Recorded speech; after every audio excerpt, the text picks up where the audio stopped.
लोकसभा से जुड़ी बड़ी खबर, सपा ने 16 प्रत्याशियों की सूची जारी कर दी है। ये बड़ी खबर है, लोकसभा के लिए 16 उम्मीदवारों की सूची जारी।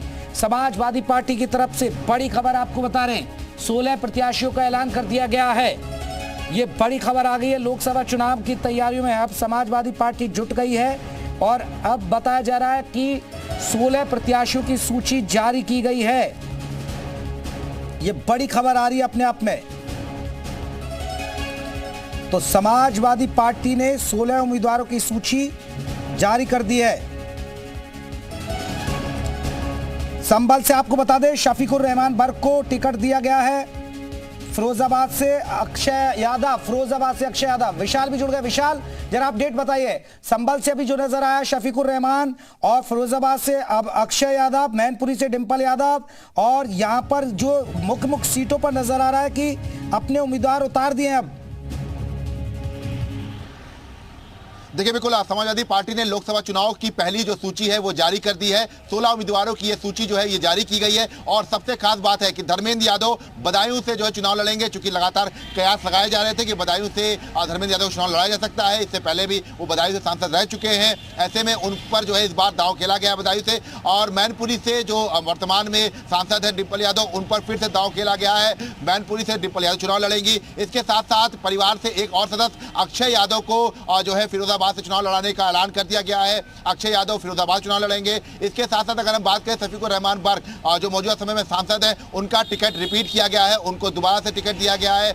अनु टंडन उन्नाव से जो इनको प्रत्याशी बनाया गया है। लखनऊ से रविदास मल्होत्रा जो प्रत्याशी हैं, जो बीजेपी जो समाजवादी पार्टी के विधायक हैं, उनको यहां से लोकसभा का उम्मीदवार बनाया गया है। तो ऐसे में समाजवादी पार्टी की जो पहली सूची है वो जारी कर दी गई है। 16 नामों की ये सूची है। और सबसे खास बात है, देखिए, इसमें आनंद भदौरिया धोरा से वो चुनाव लड़ चुके हैं। आनंद भदौरिया और हालांकि हार गए थे, लेकिन उनको दोबारा से जो है समाजवादी पार्टी ने टिकट दिया है। इसके साथ साथ अगर हम बात करें नवल किशोर शाह के फर्रुखाबाद से, उनको वहां से जो है उम्मीदवार बनाया है। शिव शंकर सिंह पटेल है बांदा से, चूंकि लगातार शिव शंकर सिंह पटेल की उम्मीदवारी जो है वो बांदा से मानी जा रही थी, तो ऐसे में वहां से जो है शिव शंकर सिंह पटेल को जो है उम्मीदवार बनाया गया है। अवधेश प्रसाद को फैजाबाद से, मतलब अयोध्या से अवधेश प्रसाद जो है उनका नाम रखा गया। अवधेश प्रसाद यूपी सरकार में मंत्री भी रहे हैं जब समाजवादी पार्टी सरकार थी, और समाजवादी पार्टी के पुराने नेता माने जाते हैं, उन पर जो है दांव खेला गया है। लालजी वर्मा अंबेडकर नगर से, देखिए अंबेडकर नगर में लगातार कयास लगाए जा रहे थे कि रितेश पांडे को हो सकता है कि समाजवादी पार्टी ज्वाइन कराई जाए,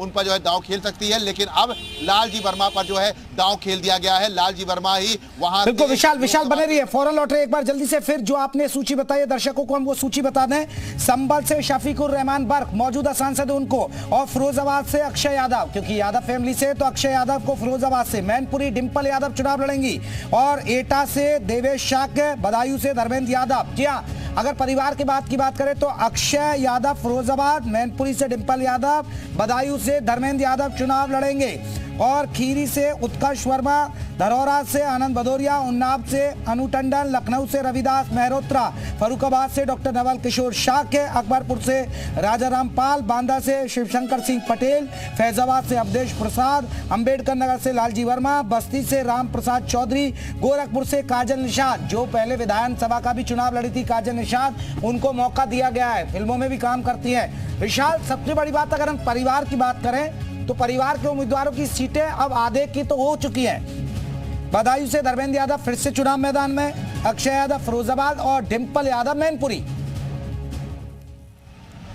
विशाल, देखिए, बिल्कुल परिवार से 3 सदस्यों का जो ऐलान है वो कर दिया गया है। और खास बात यह है कि अगर हम बात करें तो अक्षय यादव को जो है बदायूं से जो है उम्मीदवार बनाया गया है। डिंपल यादव मौजूदा समय में मैनपुरी सांसद हैं, उन पर दांव खेला गया है। इसके साथ साथ अगर हम बात करें अक्षय यादव की अगर बात करते हैं तो फिरोजाबाद से रामकुमार यादव के बेटे हैं, इससे पहले भी फिरोजाबाद से चुनाव लड़ चुके हैं। तो ये तमाम ऐसी चीजें हैं जो साफ कर रही हैं कि इन सीटों को लेकर लगातार समाजवादी पार्टी ये दावा कर रही थी कि वो सीटों को लेकर जो है अपना अध्ययन कर चुकी है और जल्दी प्रत्याशी उतारेगी। कांग्रेस की पुरानी नेता अनु टंडन रही हैं, समाजवादी पार्टी में चली गई थी, उनको जो है उन्नाव से प्रत्याशी बनाया गया है। इसके साथ साथ अगर हम बात करें तो चाहे हम अकबरपुर की बात करें या हम बांदा की बात करें, तमाम सीटों पर उम्मीदवार जो है घोषित कर दिया गया है। अयोध्या से अवधेश प्रसाद, जो समाजवादी पार्टी के पुराने नेता रहे हैं, उनको प्रत्याशी बनाया गया है। तो ये पूरा समीकरण, लालजी वर्मा एक बड़े नेता के तौर पर माने जाते हैं अंबेडकर नगर में, और उन पर जो है दांव खेला गया है। तो ये फिलहाल कह सकते हैं कि समीकरण जो है वो देखने को मिल रहा है। शफीकुर रहमान बर्क, जिनकी अटकलें लगाई जा रही थी कि हो सकता रहा है कि वो बसपा का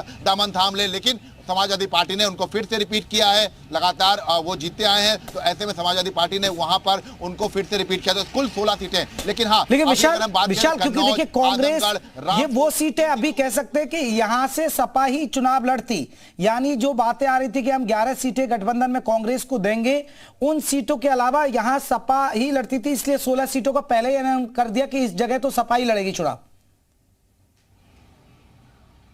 देखिए बिल्कुल आपको बता दें कि अगर हम अभी से बात करें तो समाजवादी पार्टी ने भले ही ये कहा कि 11 सीटों को लेकर कांग्रेस के जो है गठबंधन हो गया है, तो 11 सीटें जो कांग्रेस के खेमे की अगर हम बांध सकते हैं, तो अगर हम बात करें तो कुशीनगर की बात कर सकते हैं, या हम अमेठी रायबरेली की बात कर सकते हैं, इन सब तमाम सीटों बात कर सकते हैं। लेकिन अभी क्या जो मौजूदा समीकरण है जिसमें समाजवादी पार्टी ने अपनी पहली सूची जो जारी की है, वो एक ये कह सकते हैं सोची समझी रणनीति के तहत है, जिसमें परिवार के 3 लोगों के नाम है, 16 नामों की सूची है। 3 लोगों के नाम जो है परिवार के हैं। लखनऊ से रविदास मल्होत्रा विधायक है, लखनऊ मध्य से, उन पर जो है उनको लोकसभा का प्रत्याशी बनाया गया है। तो ऐसे में ये कह सकते हैं कि अपने पुराने नेताओं पर बहुत ज्यादा भरोसा किया गया है सपा की तरफ से। अगर आप देखिए तो अवधेश प्रसाद की अगर हम बात करते हैं तो बहुत पुराने नेता हैं, अयोध्या में अच्छी पकड़ रखते हैं, उनको जो है इस बार जो प्रत्याशी बनाया गया है। इसके साथ साथ लालजी वर्मा की बात करें, बसपा के पुराने नेता रहे हैं लेकिन समाजवादी पार्टी में चले गए थे, उसके बाद लगातार जो है उनकी जो सक्रियता है वो पार्टी में बढ़ी है, और एक कुर्मी नेता के तौर पर जो है बड़े नेता माने जाते हैं अम्बेडकर नगर में, और अम्बेडकर नगर में कुर्मी वोट बैंक बहुत ज़्यादा है। तो इन सब चीज़ों को लेकर उनको प्रत्याशी बनाया गया है। इसके साथ साथ अगर हम बात करें तो जो तमाम और भी जगहों पर जो प्रत्याशी घोषित किए गए हैं, चाहे अगर हम बात करें तो ये जो पूरा समीकरण है जिसमें आनंद भदौरिया की बात करते हैं, आनंद भदौरिया कई बार जो है धरोहर चुनाव लड़ चुके हैं, हार गए थे, एमएलसी बनाए गए थे, लेकिन आपको बता दें कि उन पर एक बार फिर से जो है भरोसा जताया गया है, उनको एक बार ठीक है, आप बने रहिए फारूक।